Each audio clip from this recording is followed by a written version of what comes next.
Welcome back to the channel, and today's an exciting day because we have a new truck. I've been looking at smaller scale trucks over the past several months.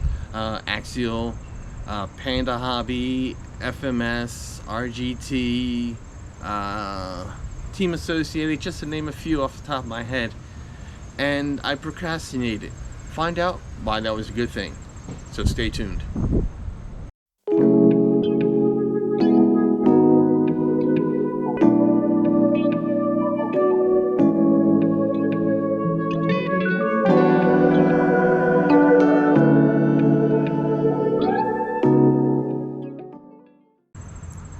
There are two reasons why my procrastination was a good thing. The first thing was the new truck came onto the market.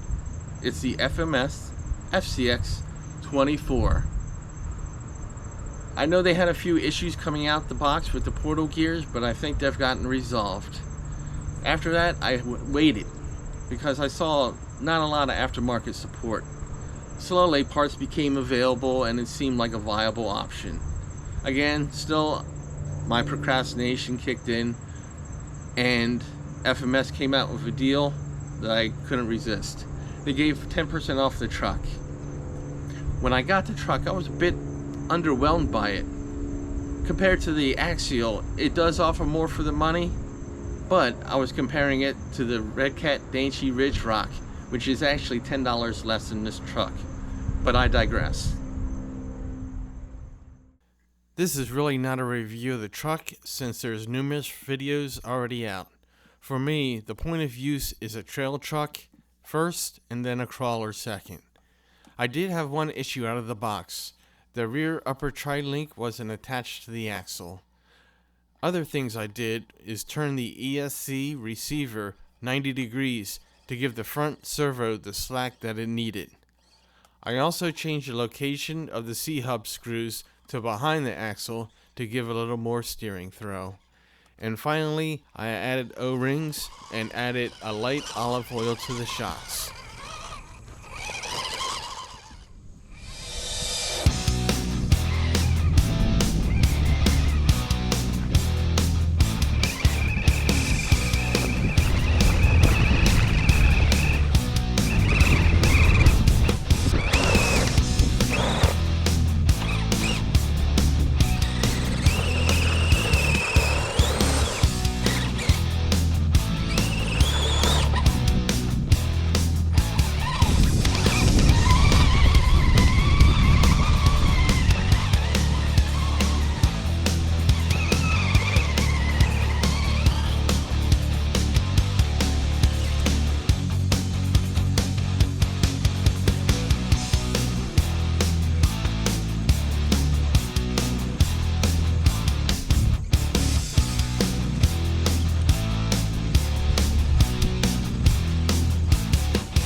Plans for the truck are changing the wheels and tires, the metal steering links, stretching the rear wheelbase. I would like to keep this more on a trail-oriented side, but I do like my trucks to be performance-oriented.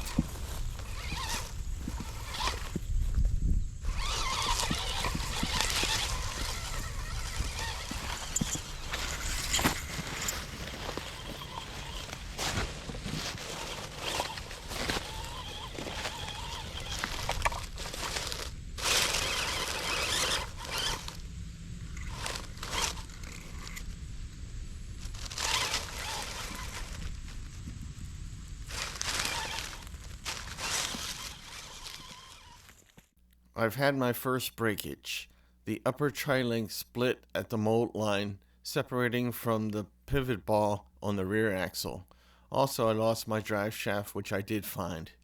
I'm going to have to go into the parts bag and upgrade the rear tri-link and drive shaft. Stay tuned for the next video because I will be taking it out on the rocks for testing. And thanks for watching.